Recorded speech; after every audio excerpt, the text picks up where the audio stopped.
তোমাদের সাথে শেয়ার করব দুপুরের কিছু রুটিন। আমার ডেলি রুটিন বলা যায় না, তবে কিন্তু আজকেরটা অবশ্যই তোমাদের সাথে শেয়ার করব। তো হ্যালো আমার মিষ্টি বন্ধুরা, ডিজে মল্লিকা ব্লগে তোমাদেরকে অনেক অনেক স্বাগত জানাই। মালদা জেলার ছোট্ট একটি গ্রাম থেকে আমি মল্লিকা। কেমন আছো তোমরা সবাই অবশ্যই কমেন্ট করে জানাতে ভুলবে না কিন্তু। সকালবেলাতে সে একটা ভাত ঘুম দিয়ে দিয়েছিলাম, এখন ঘুম থেকে উঠে পড়েছি। চলো তোমাদের সাথে তাহলে রুটিনটা শেয়ার করা যাক। ঘুম থেকে ওঠার পর না ঝাড়ঝাটাগুলো দিয়ে নিই, মানে বারান্দা ঘর পুরো জায়গাতে আগে ঝাড়টা দিয়ে নিই।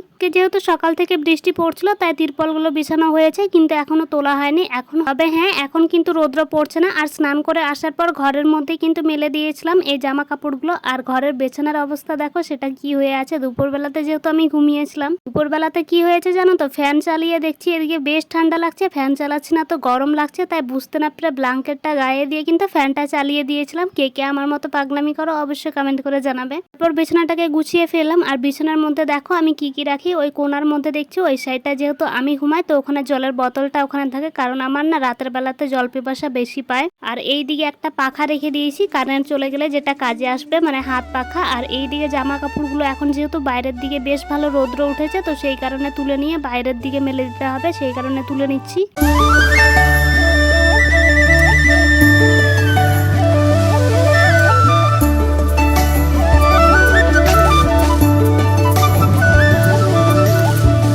কাপড়গুলোকে মেলে দিলাম। আজকে আর ক্লিপ দিয়ে আটকাবো না, সেই রকম এখন কিন্তু হাওয়া নেই, তো সেই কারণে। আর এই দিকে ঘরের দিকে কি হয়েছে জানো তো, সকালবেলাতে ল্যাপা মোছা করেছি বারান্দাগুলোতে, তো ঝাড় দেওয়া হয়নি, তাই ভীষণ পরিমাণে না কেমন যেন কিচকিচ করছে, বালির মতো লাগছে নিচের দিকটায়। মাটির বাড়ি তো বুঝতেই পারছো, তো সেই কারণে ঝাড় না দিলে না ঠিক ভালো লাগে না। আর ল্যাপার পর ঝাড় না দিলে আমার তো একটুকু ভালো লাগে না। তো দেখতেই পাচ্ছ এদিকে তিরপলগুলোকেও আমি তুলে নিচ্ছি ঝাড় দেওয়াটা কমপ্লিট করে নেওয়ার পর। তিরপলগুলোকে গুছিয়ে গুছিয়ে এক সাইডে রেখে দিলাম। এগুলোকে না পরিষ্কার করতে হবে, পরিষ্কার করা হয়ে ওঠেনি। তারপর সমস্তটা কমপ্লিট করে নিয়ে একেবারে এখন মুখ টুক ধুয়ে নিলাম, হাত পা ধুয়ে। এখন করতে হবে হচ্ছে দুপুরের খাওয়া দাওয়া। দুপুরের খাওয়া দাওয়া বলতে কি, আমাকে না এখন ভাত খেতে ইচ্ছে করছে না, কেন জানি না, কিছুদিন থেকে দুপুর বেলাতে। তো সেই কারণে ভাবলাম যে চলো তাহলে এই আম আছে অনেকগুলো পাকা আম, দেখো কতগুলো এদিকে ঝাঁকার মধ্যে ক্যারেটের মধ্যে, সেখান থেকে আমি দুটো আম বেছে বেছে নিয়ে নিলাম। এখন এগুলোকে বসে বসে কাটবো আর এগুলোকেই খাবো। কিন্তু দুটো নিয়েছিলাম ঠিক, কিন্তু দুটো আমি খেতেই পারবো না। ন্যাংরা আমগুলো না খেতে ভীষণই মিষ্টি হয়, তো আমি সেই কারণে না সেগুলোই বেছে বেছে নিই। আর এদিকে একটা চট পেতে নিলাম আর আমগুলোকে ধুয়ে নিয়ে একেবারে বসে পড়লাম কাঁচি নিয়ে, এখন বসে বসে কাটবো। আমাদেরকে তো কর্তামশের কথা বলা হয়নি, সে কিন্তু কাজে গিয়েছে। সকালবেলাতে বৃষ্টি যেহেতু পড়ছিল, বৃষ্টিটা একটু থামার পর অনেক বেলা করে কিন্তু কাজে বেরিয়েছে তারা। সে যেহেতু বেলা করে কাজে গিয়েছে, তো সেহেতু আসতে মনে হয় একটু দেরি হতে পারে। তো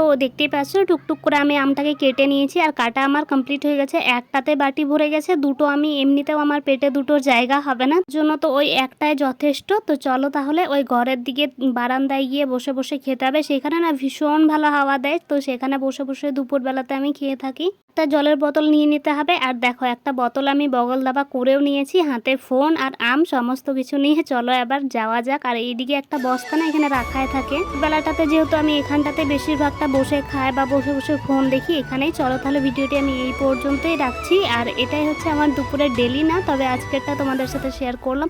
ভালো থেকো, সুস্থ থাকো, দেখা হচ্ছে নেক্সট ভিডিওতে। চ্যানেলটি সাবস্ক্রাইব করে দিও, ভিডিওটি ভালো লাগলে লাইক করে দিও।